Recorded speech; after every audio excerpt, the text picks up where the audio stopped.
Bonjour et bienvenue sur cette vidéo avec Claire, votre conseillère en allaitement et en parentalité.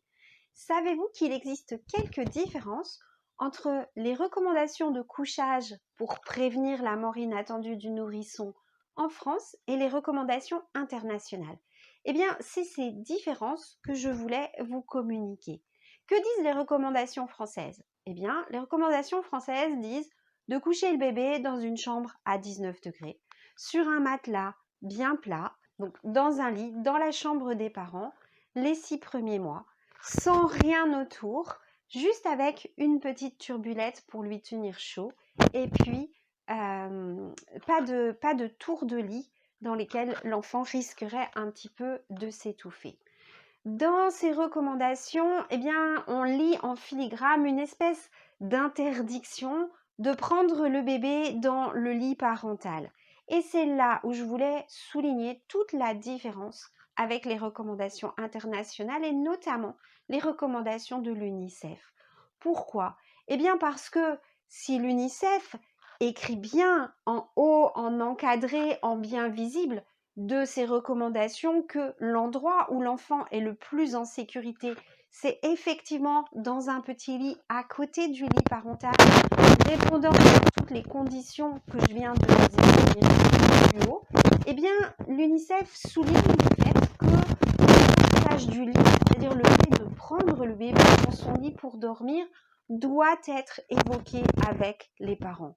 Pourquoi? Eh bien parce que si l'on interdit, il y a de forts risques qu'à un moment ou à un autre, ce soit fait et ce soit fait dans des conditions qui ne sont pas optimales. Parce que quand on est parent et qu'il faut se lever à plusieurs reprises pour s'occuper du bébé, eh bien, c'est fatigant. Lorsque le bébé a du mal à dormir et va beaucoup pleurer, sauf quand il est en peau à peau contre sa maman ou si le bébé a énormément besoin de téter, eh bien, c'est fatigant. Et puis, ça peut être fait aussi pour des raisons culturelles. Donc, l'UNICEF nous engage à évoquer cette question du partage du lit entre le bébé et le parent pour donner des conseils de mise en sécurité dans les cas où la famille serait amenée à le faire. Et ces conseils, eh bien, ils sont assez simples. Ils consistent à mettre l'enfant en sécurité pour bien sûr éviter tout risque de chute.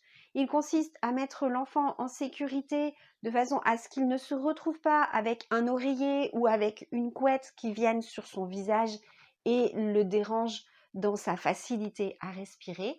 Il consiste à mettre l'enfant en sécurité de façon à éviter qu'il soit écrasé lors d'un retournement. Et ça, c'est déjà un premier élément parce que pour éviter ça, eh bien, il faut commencer par éviter que les parents soient dans un état de fatigue extrême.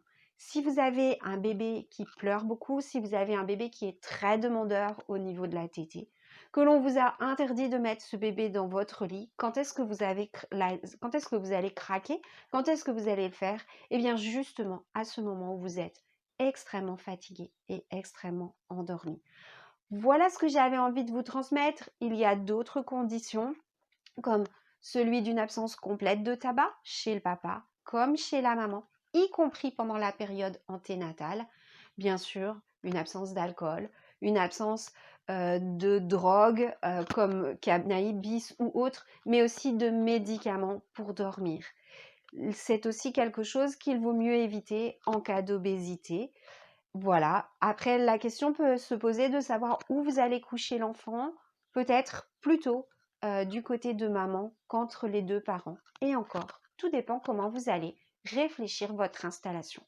D'autant plus qu'on a prouvé par des dernières études que les papas qui vivaient de façon très proximale avec leur bébé, eh bien, développaient, comme les mamans, une attention très particulière au bébé, y compris pendant leur sommeil.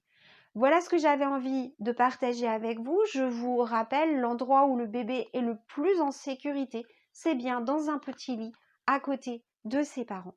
Si vous êtes amené à faire autrement, eh bien réfléchissez bien à vous organiser de façon à mettre votre bébé en sécurité. Je vous mets dans la description le lien vers ces fameuses recommandations de l'UNICEF si vous avez envie de les lire.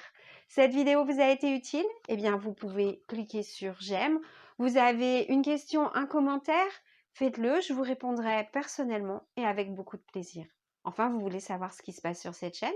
Eh bien, abonnez-vous. À bientôt, j'espère.